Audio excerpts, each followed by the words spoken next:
The vast emptiness of space surrounded the small exploration vessel Pathfinder as it drifted through an uncharted sector of the galaxy.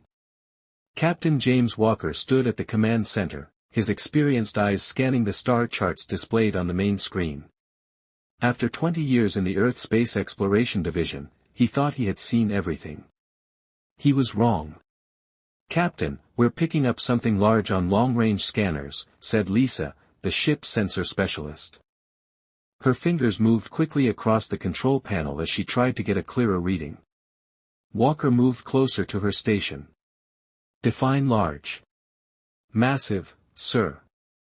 Initial readings suggest a fleet of ships, at least 50 vessels, all bigger than anything in our database."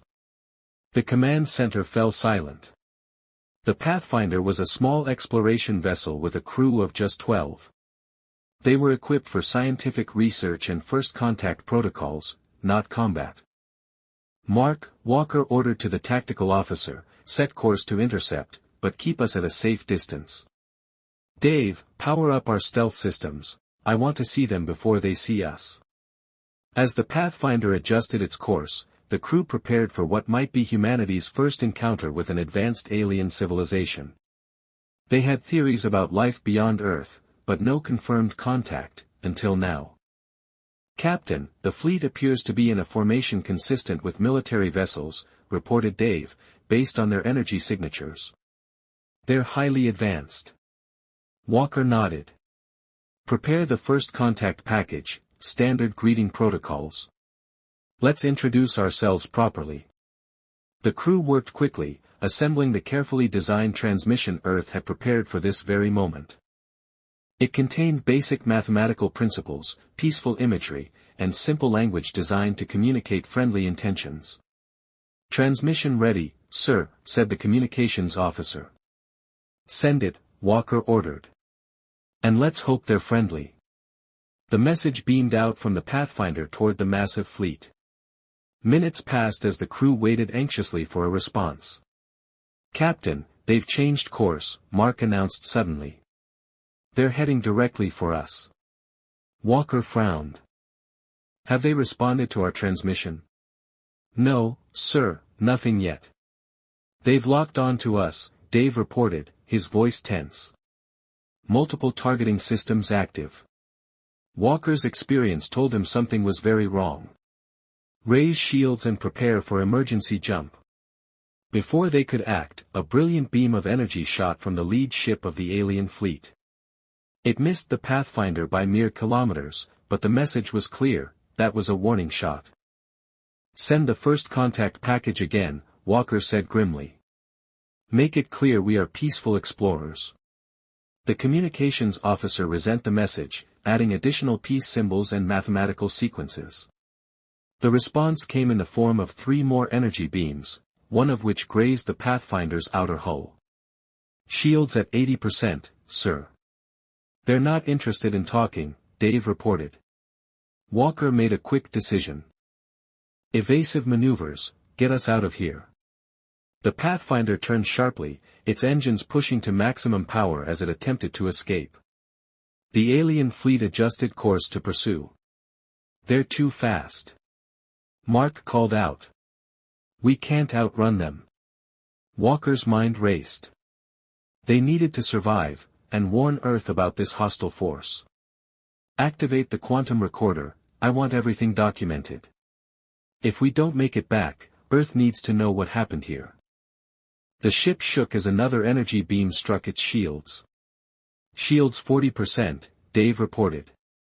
"We can't take much more of this." Walker looked at his crew, dedicated explorers who had volunteered for this mission of peace and discovery. Now they faced an enemy they couldn't understand or reason with. "New plan," he announced.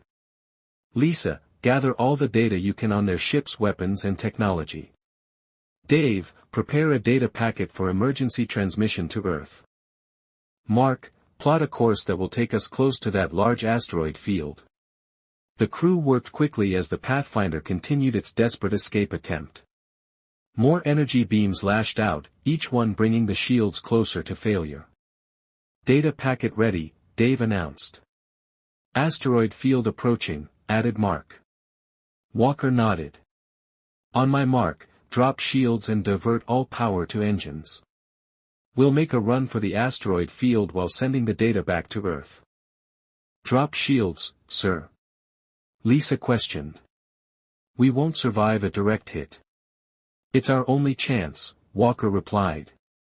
We need the speed, and Earth needs this information more than we need the shields. The crew exchanged glances but followed orders. They had all signed up knowing the risks of deep space exploration. 3, 2, 1, Walker commanded. The shields dropped. The Pathfinder's engines roared to life with unprecedented power, pushing the small vessel to speeds it wasn't designed to maintain. At the same moment, the data package shot back toward Earth through the emergency quantum communication system. The alien ships fired again. Without shields, the Pathfinder took a direct hit to its engine section. Engine core critical, shouted the engineering officer over the intercom. We have minutes before it goes. Walker knew what he had to do. Everyone to the escape pods, now. As the crew rushed to evacuate, Walker stayed at his station. He needed to ensure the data reached Earth and that the enemy ships would be distracted enough to miss the escape pods. Sir, you need to come with us, Lisa insisted, pausing at the doorway. Walker shook his head. Someone needs to pilot the ship into that fleet. Go, that's an order. Reluctantly, Lisa joined the others in the escape pods. Once they had launched, Walker turned the damaged Pathfinder toward the heart of the alien fleet. He opened a final communication channel, broadcasting on all frequencies. This is Captain James Walker of Earth's exploration vessel Pathfinder. You have attacked us without provocation. You have rejected peaceful contact. Remember this moment, because you've made a terrible mistake. Earth is not defenseless, and we are not alone. He sent the transmission just as the ship's systems began to fail around him. The damaged engine core neared critical meltdown. In the lead ship of the Taldorian fleet, Admiral Kresh watched the approaching human vessel with disdain. Such primitive technology, he remarked to his officers. These creatures thought they could spy on the mighty Taldorian Empire, and escape. Intelligence Officer Melra looked less certain. Admiral, their final transmission, it seemed like a warning, a bluff from a dying species. Crash that nuisance, he said dismissively. Once we've dealt with this, set course for their home system. The Empire expands as it always has. As the crippled Pathfinder drew closer, its engine core finally reached critical mass. The resulting explosion was far more powerful than the Taldorians expected, destroying 2 smaller vessels and damaging several others. Far away, speeding through quantum space toward Earth, Walker's final data packet carried its urgent warning: the galaxy was not the peaceful place humanity had hoped for, and a storm was coming. In the vast darkness of space, 12 small escape pods drifted silently among the asteroids. Their occupants watched as the Taldorian fleet regrouped and set course for Earth. They were alone, with limited supplies and no way to warn home, yet they hoped that Walker's message had reached Earth in time. The first battle was over. The war was about to begin. The 12 escape pods drifted silently through the maze of asteroids, each carrying a handful of exhausted survivors. Lisa Harrison sat huddled in hers, her palms pressed against the cold viewport as she watched the battered hull of the Pathfinder's wreckage recede into the distance. Around her, the other crew members shared frightened, hopeful glances, hope that Captain Walker's final transmission had reached Earth. Hours later, deep beneath the rocky surface of the American Midwest, the message arrived. The quantum receiver in underground command beeped urgently, and the world's leaders and military commanders gathered around the holoscreen. Admiral Thomas Reynolds, fresh from overseeing recovery efforts, entered the chamber, his uniform dusty but his posture unbowed. "We have confirmation," he announced. "Captain Walker's data packet decrypted. He's dead, but his warning was clear: the Taldorian fleet is on its way. Preparations begin immediately." A murmur spread through the room. Decades of secret research, of hidden shipyards and folded space storage, had been mobilized at last, but now the threat loomed near. Meanwhile, in orbit around Earth, the first squadrons of human warships emerged from dimensional pocket technology. Their sleek hulls gleamed under the sun. From command bridge to fighter bay, every crew member braced for combat. Among them was Commander Elena Cho, captain of the frigate Penelope's Lance. She had trained her entire career for this moment, and her jaw set with determination. "Status report," she called.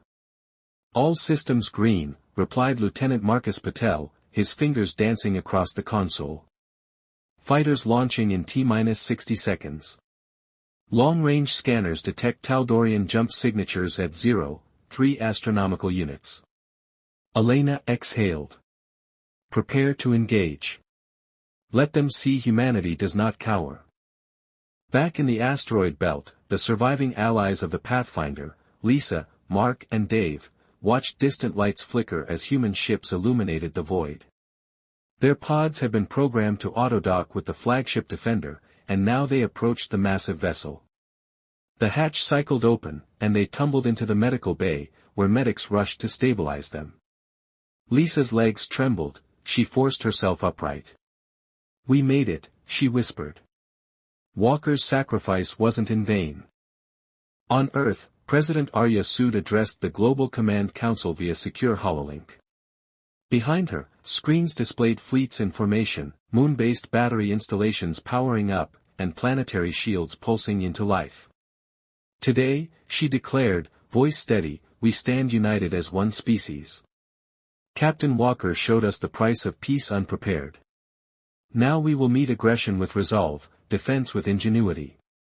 Let every nation rally to this cause.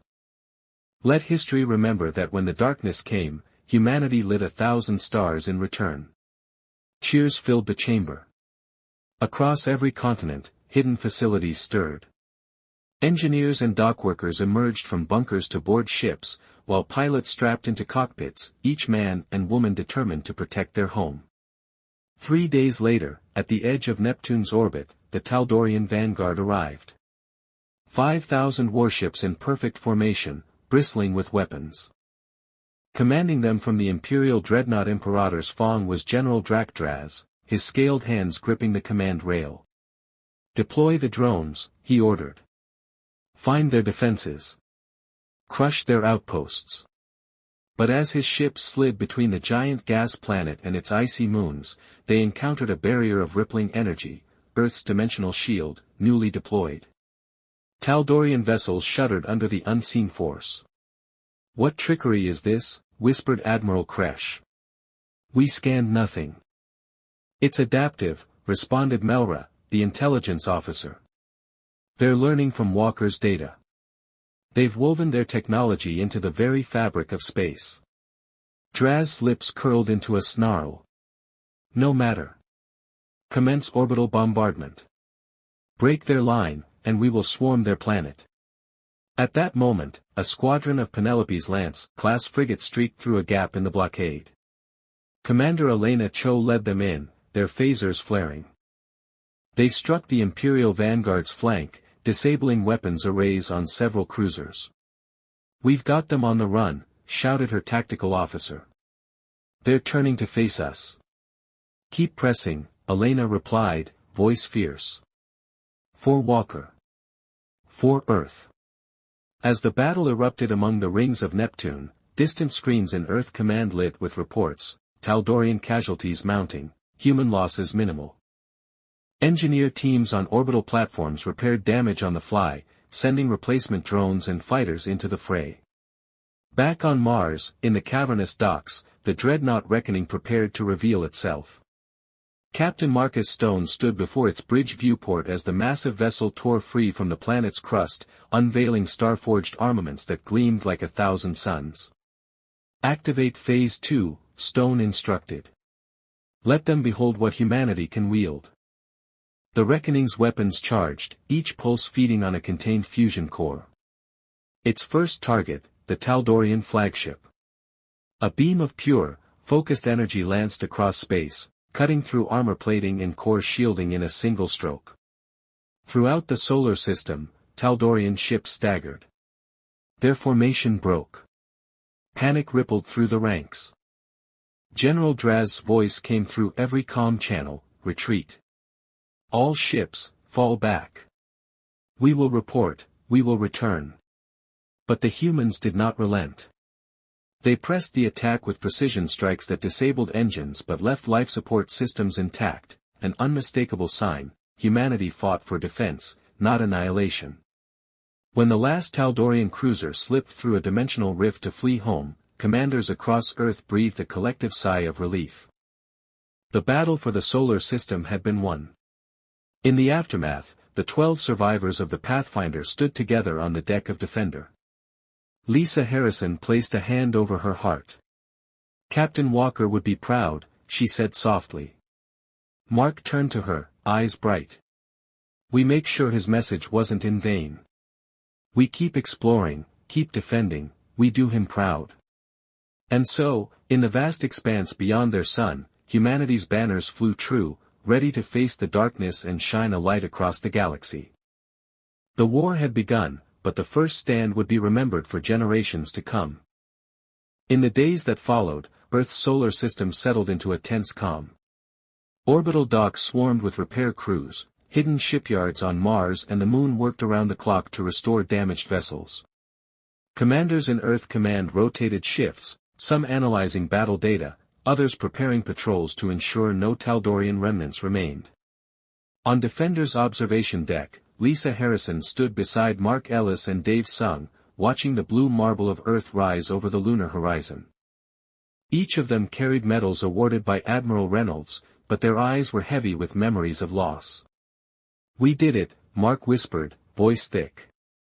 "We actually beat them back." Lisa pressed her forehead against the cool glass. "Captain Walker's sacrifice saved us all. But this can't be the end. Taldoria will strike again." Dave nodded. "And if they bring more ships, we need an edge. Walker's data was critical, but we have to learn from what we faced out there."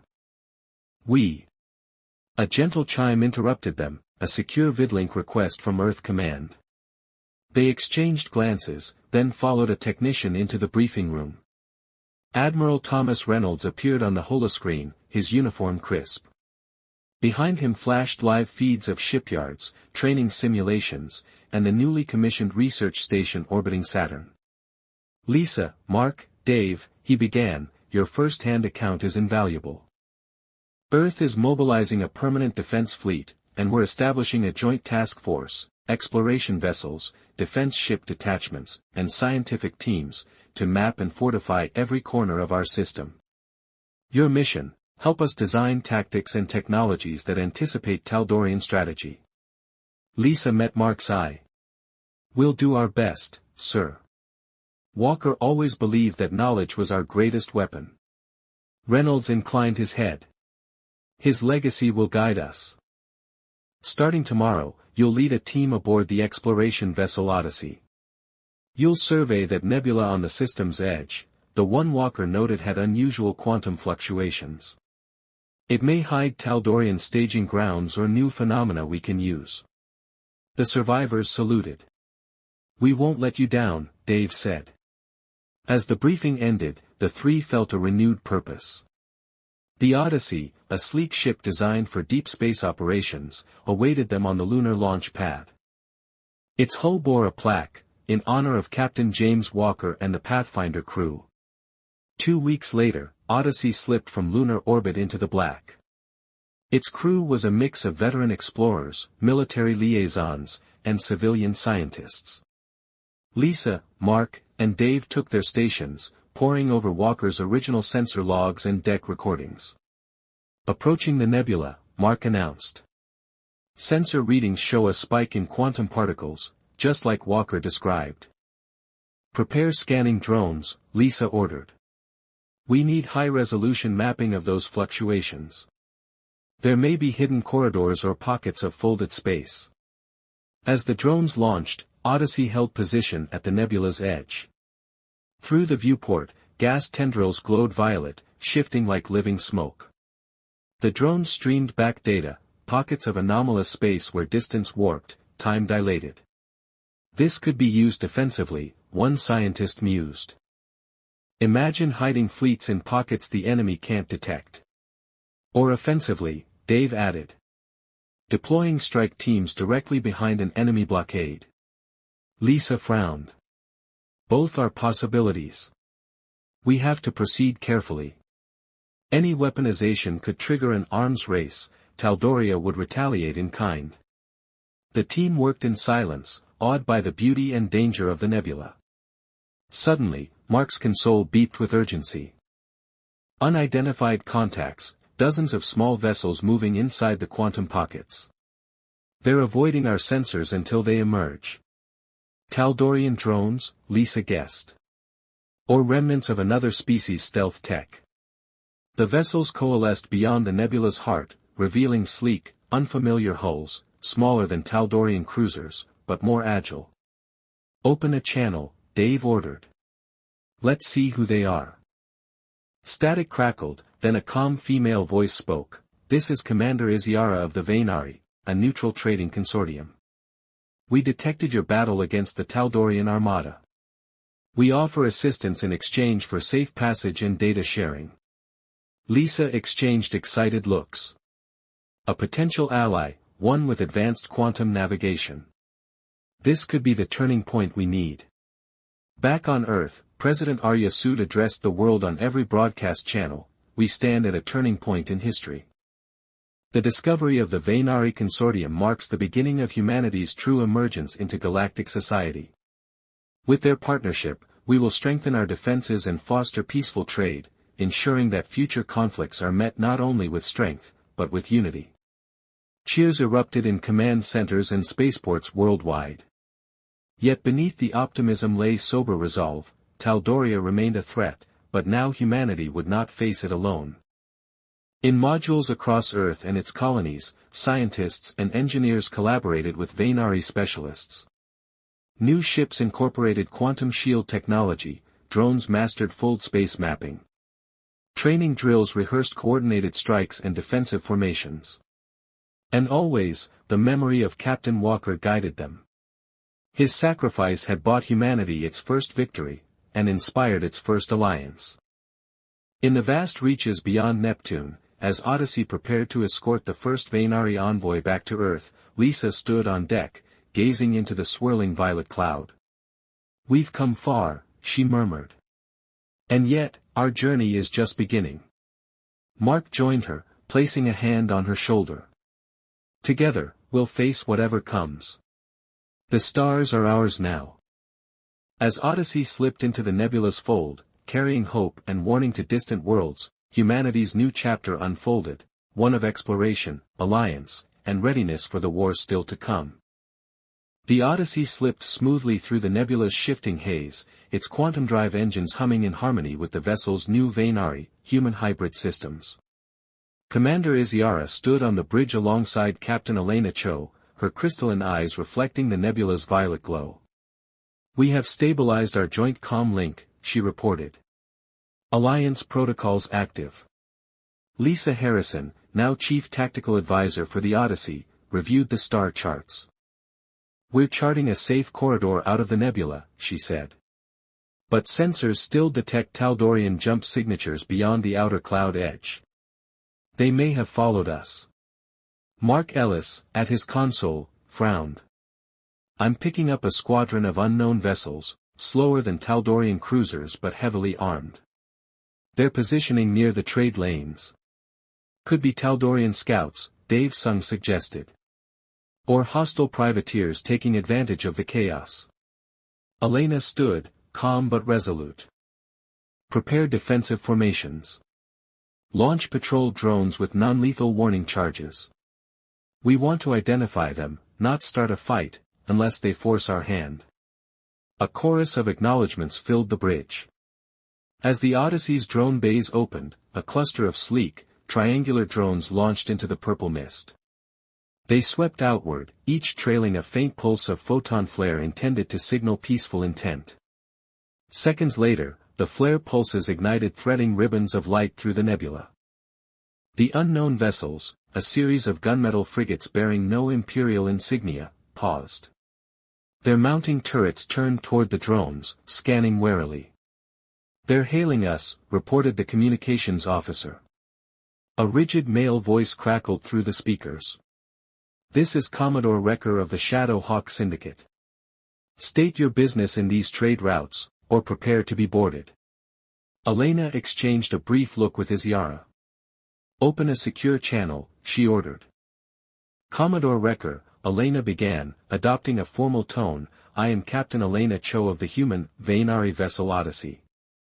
We traverse these routes under newly established alliance treaties. We seek peaceful passage and cooperation against common threats, namely, the Taldorian Empire. If you respect sovereignty and mutual benefit, we welcome dialogue." Silence stretched across the bridge as the Syndicate's vessels held formation. Then Wrecker's voice returned, less guarded. "We've heard of your defeat of the Taldorians in Neptune's orbit. Few in these sectors believed humanity could stand against Empire forces. If your claims are true, you may have value as trade partners, or as targets." "We propose a test," Iziara interjected, her voice calm but firm. "Assist us in clearing the remaining Taldorian scout ships from these lanes. In exchange, we offer safe conduct and preferential trade agreements with the Vaynari Consortium." Wrecker chuckled, a low, rumbling sound. "A convincing proposal. You have until 1 standard hour to prove your capability. Then we'll decide whether to welcome you, or plunder your cargo." With that, the Syndicate frigates veered away to engage the Taldorian scouts. Elena turned to her crew. "All stations, prepare for engagement. Let's show them what this alliance can do." 15 minutes later, the Shadow Hawk Syndicate frigates clashed with Taldorian scouts in a dazzling dance of energy beams and evasive maneuvers.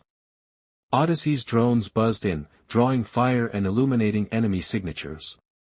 Vaynari energy lances carved arcs of light, disabling thrusters without destroying hulls. Human frigates circled in to drop electronic pulse charges, scrambling enemy targeting arrays. "We've disabled 10 enemy ships," Lisa reported. "Syndicate vessels are sustaining minimal damage. They're impressed." "Good," Elena replied. "Now let's finish the job. Deploy the quantum net." "Quantum net deployed," Mark confirmed. "Enemy ships trapped in folded space nexus. They can't jump or cloak." Wrecker's voice crackled over the Alliance channel. "You've earned our respect, Odyssey. We stand down. Await docking instructions at the nearby way station. Syndicate code, 7 Alpha." Elena allowed herself a small smile. "We'll meet you there." Odyssey out. As the battle faded, the nebula's violet currents glowed undisturbed once more. Elena looked at Iziara. "We did it. That secured enough proof of our alliance, and deterrence against Taldorian scouts." Iziara inclined her head in agreement. "And we've gained a powerful partner in the Shadow Hawk Syndicate. With their trade routes and our combined fleets, Taldoria will think twice before testing our borders again." Lisa stepped forward, excitement in her eyes.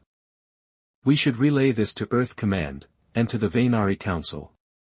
Our coalition is growing faster than any of us imagined."